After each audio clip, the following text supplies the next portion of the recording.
पूर्व राष्ट्रपति प्रणब मुखर्जी के बेटे और कांग्रेस के पूर्व सांसद अभिजीत मुखर्जी ने सोमवार को टीएमसी का दामन थाम लिया। उन्होंने कहा, दीदी पश्चिम बंगाल में बीजेपी को रोकने में सफल रही। वह देश में सबसे विश्वसनीय धर्मनिरपेक्ष नेता है जो सांप्रदायिक बीजेपी से लड़कर उसे हरा सकती है। मैंने एक कांग्रेस को दूसरी में शामिल होने के लिए छोड़ा है। हमें पक्का भरोसा है कि भविष्य में हम पूरे भारत में बीजेपी खेमे को रोकेंगे। वहीं दूसरी तरफ पश्चिम बंगाल की मुख्यमंत्री ममता बनर्जी ने अब कहा है कि लोगों खेला होबे को स्वीकार किया, इसलिए अब बंगाल में खेला होबे दिवस मनाया जाएगा। पश्चिम बंगाल विधानसभा में ममता बनर्जी ने ये बात कही। वहीं दूसरी तरफ पश्चिम बंगाल की मुख्यमंत्री ममता बनर्जी ने को बीजेपी पर जबरदस्त हमला किया। उन्होंने कहा कि उत्तर प्रदेश में कानून व्यवस्था नहीं है और वहां पर जंगल राज है। उन्होंने बीजेपी पर निशाना साधते हुए कहा कि पहले आप उस राज्य को संभालें जहां आपकी सरकार है। बीजेपी पर धिक्कार धिक्कार धिक्कार है। सीएम ने कहा, मैं भारत में किसी को भी बंगाल को बांटने नहीं दूंगी। पूर्व राष्ट्रपति प्रणब मुखर्जी के बेटे और कांग्रेस के पूर्व सांसद अभिजीत मुखर्जी ने सोमवार को टीएमसी का दामन थाम लिया। उन्होंने कहा, दीदी पश्चिम बंगाल में बीजेपी को रोकने में सफल रही। वह देश में सबसे विश्वसनीय धर्मनिरपेक्ष नेता है जो सांप्रदायिक बीजेपी से लड़कर उसे हरा सकती है। मैंने एक कांग्रेस को दूसरी में शामिल होने के लिए छोड़ा है। हमें पक्का भरोसा है कि भविष्य में हम पूरे भारत में बीजेपी खेमे को रोकेंगे। ममता बनर्जी जिंदाबाद के नारों के बीच लोकसभा में तृणमूल कांग्रेस के नेता सुदीप बंदोपाध्याय ने पार्टी में अभिजीत मुखर्जी का स्वागत किया। अभिजीत मुखर्जी ने कहा, मुझे किसी पद की लालसा नहीं है। मैं एक जमीनी कार्यकर्ता के तौर पर काम करता हूं। यह पार्टी पर है कि वो किस तरह मेरा उपयोग करती है। मेरे पास कांग्रेस में भी कोई पद नहीं था।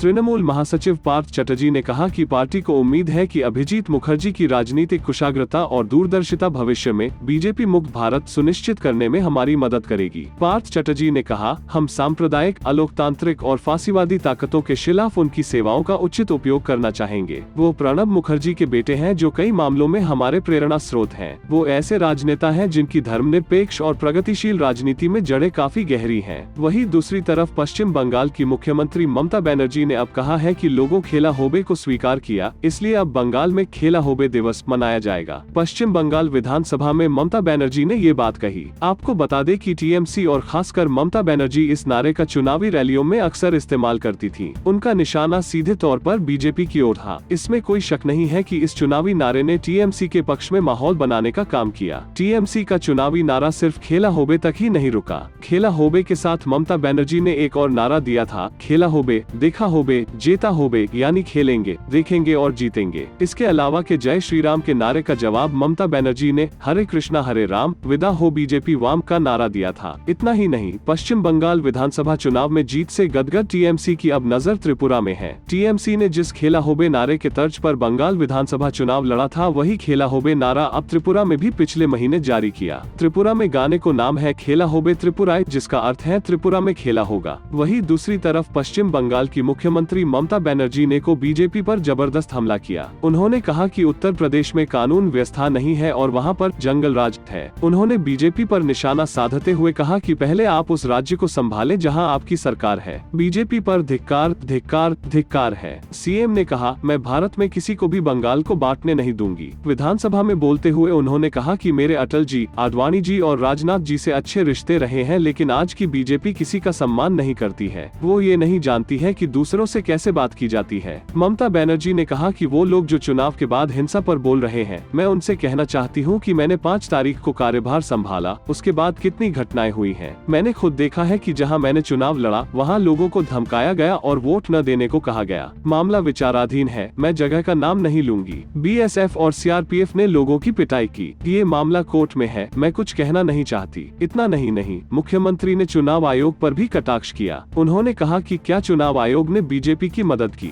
बीजेपी 30 का आंकड़ा पार नहीं कर सकती है, मैं ऐसा कह सकती हूँ। सीएम ममता ने कहा कि बीजेपी के विधायक शिष्टाचार और शालीनता नहीं जानते और विधानसभा में पिछले दिनों राज्यपाल जगदीप धनखड़ के अभिभाषण के दौरान हुए हंगामे से यह बात जाहिर हो गई है। बता दें कि राज्यपाल ने 2 जुलाई को राज्य विधानसभा में बीजेपी सदस्यों के शोर शराबे के बीच अपने 18 पन्नों के अभिभाषण की कुछ पंक्तियां ही पढ़ी और लिखित भाषण सदन के पटल पर रखा। बीजेपी विधायक राज्य में चुनाव के बाद हुई हिंसा को लेकर नारेबाजी कर रहे थे। तृणमूल कांग्रेस अध्यक्ष और मुख्यमंत्री बनर्जी ने सदन में अपने भाषण में कहा कि राज्य में बीजेपी विधायकों को केंद्र के बीजेपी नेतृत्व द्वारा चुने गए राज्यपाल के सदन में अभिभाषण देने में अवरोध पैदा नहीं करना चाहिए था। पश्चिम बंगाल की मुख्यमंत्री ममता बनर्जी ने कहा कि बीजेपी के विधायक शिष्टाचार और शालीनता नहीं जानते और विधानसभा में पिछले दिनों राज्यपाल जगदीप धनखड़ के अभिभाषण के दौरान हुए हंगामे से यह बात जाहिर हो गई है। धनखड़ ने 2 जुलाई को राज्य विधानसभा में बीजेपी सदस्यों के शोर शराबे के बीच अपने 18 पन्नों के अभिभाषण की कुछ पंक्तियां ही पढ़ी और लिखित भाषण सदन के पटल पर रखा।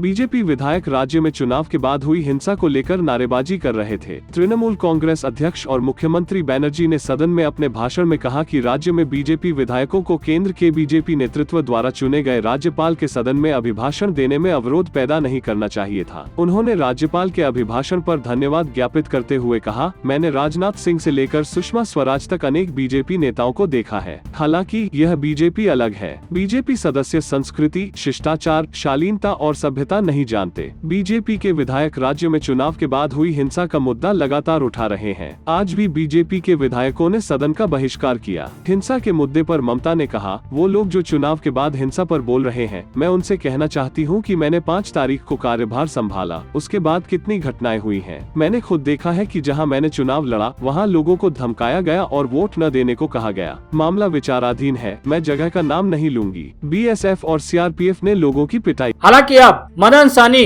ज्ञानू हरिभूषण ठाकुर और जीतन राम मांझी के बयानों पर आरजेडी के दिग्गज नेता एवं प्रवक्ता ने भी बयान देते हुए कह दिया कि नीतीश सरकार जल्द गिर जाएगी। जी आपको आरजेडी के प्रवक्ता नवल किशोर ने दावा करते हुए कहा कि बिहार की नीतीश सरकार पर संकट गहरा रहा है। एनडीए के सभी मंत्री और विधायक नीतीश सरकार से नाराज चल रहे हैं। जेडीयू कोटे के मंत्री मदन सहनी ने अपने इस्तीफे का ऐलान कर दिया। उन्होंने कहा कि अफसर से लेकर चपरासी तक उनकी बात नहीं सुनते हैं, ऐसे में वह जनता की सेवा कैसे कर पाएंगे। उन्होंने कहा कि मदन सहनी का समर्थन पूर्व मुख्यमंत्री जीतन राम मांझी भी कर रहे हैं। मांझी ने भी कहा कि अधिकारी जनप्रतिनिधियों की बात नहीं सुनते हैं, इस पर तुरंत रोक लगनी चाहिए। आरजेडी प्रवक्ता नवल किशोर का कहना है कि भारतीय जनता पार्टी और जेडीयू गठबंधन सरकार के पास बहुमत नहीं है। मांझी के समर्थन से उनकी सरकार चल रही है, जिनके पास 4 विधायक हैं। नवल किशोर ने कहा कि कुछ दिन पहले ही नेता प्रतिपक्ष तेजस्वी यादव ने कहा था कि 2-3 महीने में नीतीश सरकार गिर जाएगी। सरकार क्यों गिरेगी यह धीरे धीरे करके एनडीए सरकार के मंत्री विधायकों के बयान से साबित हो रहा है। नवल किशोर ने दावा किया कि एनडीए में जितने सहयोगी दल हैं, उन दलों के विधायक आने वाले समय में बिहार में नीतीश सरकार गिरा देंगे। जेडीयू के भी कई विधायक सरकार गिराने में शामिल रहेंगे। उन्होंने दावा करते हुए कहा कि एनडीए में कई और भी विधायक नाराज हैं, जो धीरे धीरे सामने आएंगे। हालांकि समाज कल्याण मंत्री मदन सहनी के इस्तीफे के बाद से बिहार की सियासत गरमाई हुई है। हर तरफ इसी के चर्चे हो रहे हैं। वहीं अब इसको लेकर आरजेडी के मुखिया लालू प्रसाद यादव ने नीतीश कुमार पर जबरदस्त हमला बोला है। उन्होंने ट्वीट करते हुए लिखा कि गिरते पड़ते रेंगते लेटते धन बल प्रशासनिक छल के बलबूते जैसे तैसे 3rd डिवीजन प्राप्त 40 सीट वाला जब नैतिकता, लोक मर्यादा और जनादेश को ताक पर रखकर मुख्यमंत्री बनता है, तब ऐसा होना स्वाभाविक है। उन्होंने आगे लिखा कि बिहार में अच्छे या बुरे सरकार की बात तो छोड़ ही दीजिए, यहाँ तो सरकार नाम की ही